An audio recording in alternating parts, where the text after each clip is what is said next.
Assalamualaikum warahmatullahi wabarakatuh. Halo semuanya, perkenalkan nama saya Nurhamimah Dawai.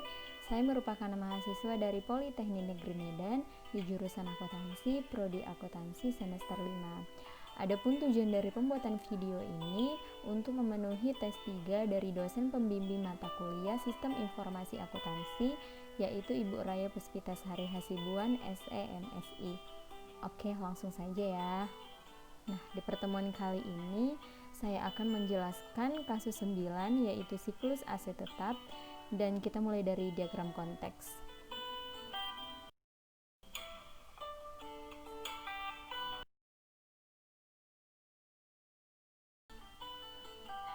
Nah, ini dia diagram konteksnya.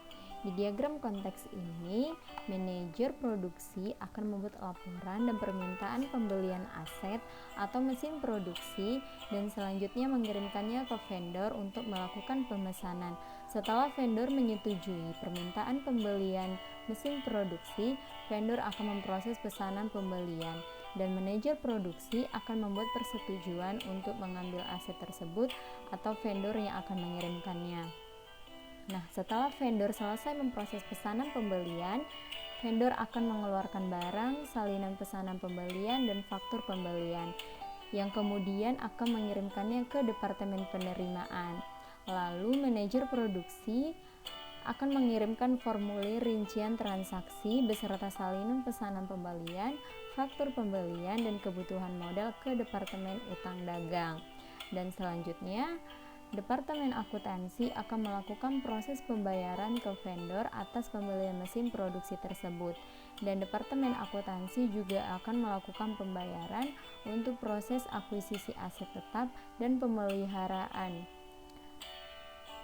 mesin produksi. Nah, selanjutnya para asisten manajer produksi akan melakukan pemeriksaan dan pemeliharaan secara rutin terhadap mesin produksi sesuai dengan umur ekonomis masing-masing mesin. Selanjutnya, ini merupakan DFD level 0. Di sini saya membuat 4 sistem. Di 1.0 yaitu membuat laporan serta permintaan pembelian aset, kemudian mengirimkannya ke bagian vendor, dan di 2.0 yaitu memproses pesanan pembelian. Setelah vendor menerima laporan permintaan pembelian aset tetap, maka vendor akan memproses pesanan pembelian. Dan di 3.0 yaitu proses penerimaan. Setelah vendor menyetujuinya, vendor akan mengeluarkan barang dan salinan pesanan pembelian beserta faktur pembelian, yang kemudian mengirimkannya ke departemen penerimaan. Dan di 4.0 yaitu proses penyelesaian pesanan pembelian. Untuk menyelesaikan pesanan pembelian, Departemen akuntansi akan melakukan proses pembayaran atas pembelian aset tersebut.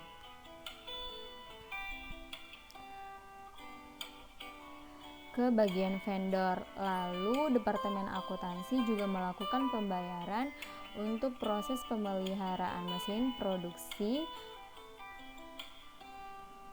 dan kemudian para manajer produksi akan melakukan pemeriksaan dan pemeliharaan secara rutin terhadap mesin produksi sesuai dengan umur ekonomis masing-masing mesin.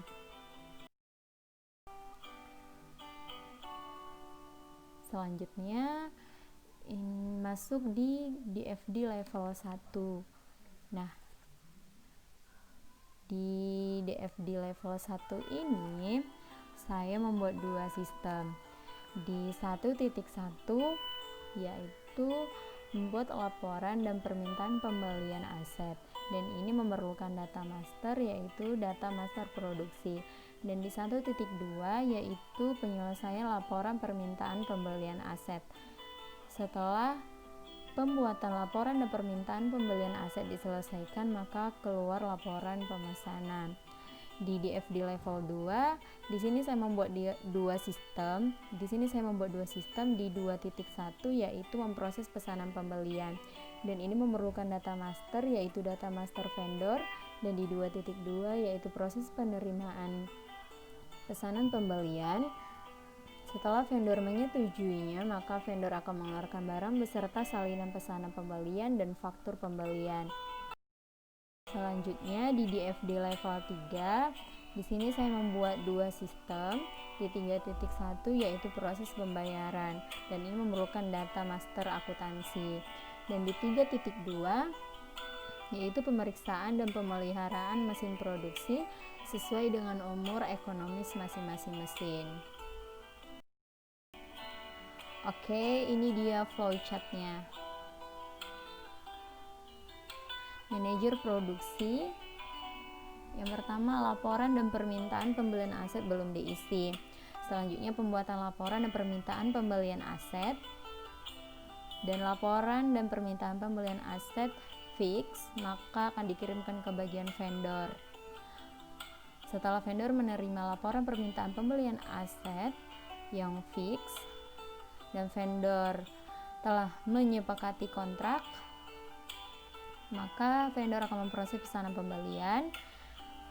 Setelah itu vendor akan mengeluarkan barang salinan pesanan pembelian dan faktur pembelian, yang kemudian ini akan dikirimkan ke departemen penerimaan. Lalu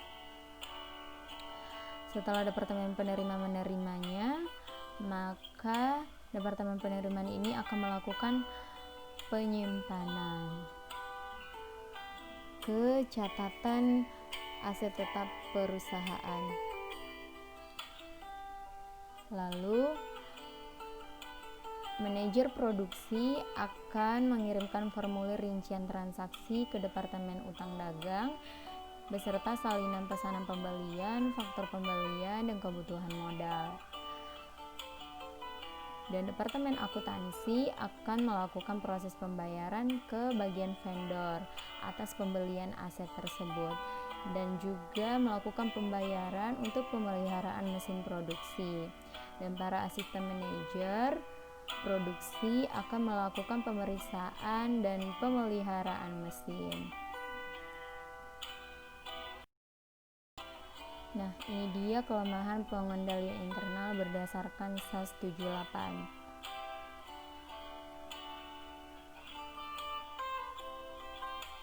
Di sini saya membuat 4 kelemahannya.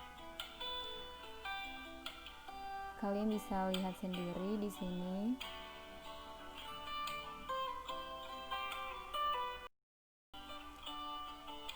Dan di sini ada saran perbaikan dari kelemahan sistem pengendalian internal.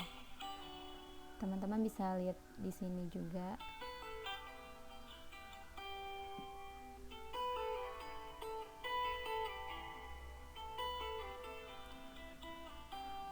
Oke, sekian pertemuan kali ini. Terima kasih teman-teman.